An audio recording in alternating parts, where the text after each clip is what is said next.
The crisis of credit, visualized. What is the credit crisis? It's a worldwide financial fiasco involving terms you've probably heard, like subprime mortgages, collateralized debt obligations, frozen credit markets, and credit default swaps. Who's affected? Everyone. How did it happen? Here's how. The credit crisis brings two groups of people together, homeowners and investors. Homeowners represent their mortgages, and investors represent their money. These mortgages represent houses, and this money represents large institutions like pension funds, insurance companies, sovereign funds, mutual funds, etc. These groups are brought together through the financial system, a bunch of banks and brokers commonly known as Wall Street. While it may not seem like it, these banks on Wall Street are closely connected to these houses on Main Street. To understand how, let's start at the beginning. Years ago, the investors are sitting on their pile of money, looking for a good investment to turn into more money. Traditionally, they go to the U.S. Federal Reserve, where they buy treasury bills, believed to be the safest investment.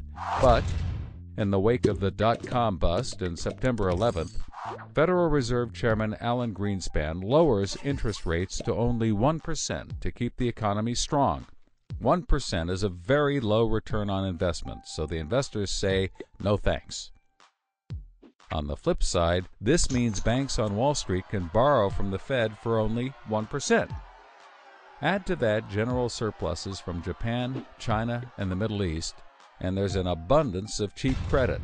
This makes borrowing money easy for banks and causes them to go crazy with leverage. Leverage is borrowing money to amplify the outcome of a deal. Here's how it works. In a normal deal, someone with $10,000 buys a box for $10,000. He then sells it to someone else for $11,000. For a $1,000 profit, a good deal. But using leverage, someone with $10,000 would go borrow $990,000 more, giving him $1 million in hand. Then he goes and buys 100 boxes with his $1 million and sells them to someone else for $1,100,000. Then he pays back his $990,000 plus $10,000 in interest. And after his initial $10,000, he's left with a $90,000 profit versus the other guy's $1,000. Leverage turns good deals into great deals. This is a major way banks make their money. So Wall Street takes out a ton of credit, makes great deals, and grows tremendously rich, and then pays it back. The investors see this and want a piece of the action, and this gives Wall Street an idea. They can connect the investors to the homeowners through mortgages. Here's how it works. A family wants a house, so they save for a down payment and contact a mortgage broker. The mortgage broker connects the family to a lender who gives them a mortgage. The broker makes a nice commission. The family buys a house and becomes homeowners. This is great for them because housing prices have been rising practically forever. Everything works out nicely. One day, the lender gets a call from an investment banker who wants to buy the mortgage. The lender sells it to him for a very nice fee. The investment banker then borrows millions of dollars and buys thousands more mortgages and puts them into a nice little box. This means that every month he gets the payments from the homeowners of all the mortgages in the box. Then he sicks his banker wizards on it to work their financial magic, which is basically cutting it into 3 slices: safe, okay, and risky. They pack the slices back up in the box and call it a collateralized debt obligation, or CDO. A CDO works like 3 cascading trays. As money comes in, the top tray fills first, then spills over into the middle, and whatever is left into the bottom. The money comes from homeowners paying off their mortgages. If some owners don't pay and default on their mortgage, less money comes in and the bottom tray may not get filled. This makes the bottom tray riskier and the top tray safer. To compensate for the higher risk, the bottom tray receives a higher rate of return, while the top receives a lower, but still nice return.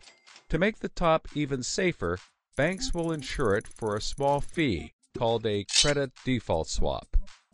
The banks do all of this work so that credit rating agencies will stamp the top slice as a safe AAA rated investment, the highest, safest rating there is.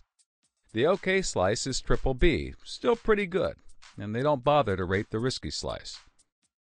Because of the AAA rating, the investment banker can sell the safe slice to the investors who only want safe investments.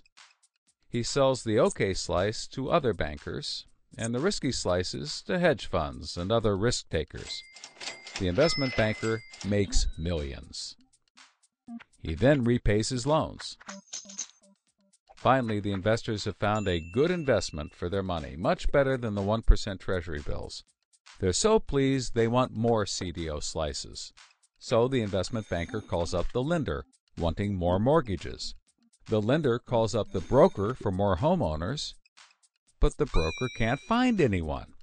Everyone that qualifies for a mortgage already has one, but they have an idea.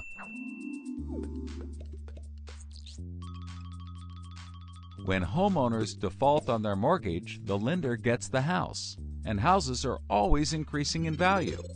Since they're covered if the homeowners default, lenders can start adding risk to new mortgages, not requiring down payments, no proof of income, no documents at all. And that's exactly what they did. So instead of lending to responsible homeowners, called prime mortgages, they started to get some that were, well, less responsible. These are subprime mortgages. This is the turning point.